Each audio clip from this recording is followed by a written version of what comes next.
ఒక్కసారైనా దుర్గాయై నమః అనాలి, లేదా కనీసం దుర్గా అని అనాలి ఒకసారి. అందుకే ప్రత్యేకించి ఆంధ్రదేశంలో ఒకప్పుడు ఇంట పుట్టిన ఆడపిల్లలలో దుర్గానామం లేనటువంటి కుటుంబం ఉండేది కాదు. ప్రతి ఇంట్లోనూ ఒక ఆడపిల్లకి దుర్గా అన్న పేరుతో ఉండేవారు. ఎందుచేత అంటే దుర్గా అన్న నామాన్ని నోటితో ఉచ్చరించినంత మాత్రం చేత అనేకమైనటువంటి ఫలితములు సంక్రమిస్తాయి.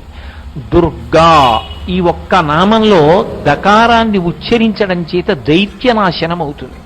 దైత్యులంటే రాక్షసులు.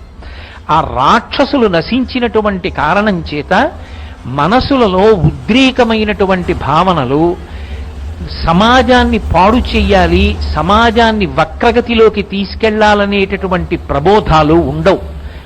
ఎందుచేత అంటే మిగిలిన యుగాలకి కలియుగానికి ఒక ప్రధాన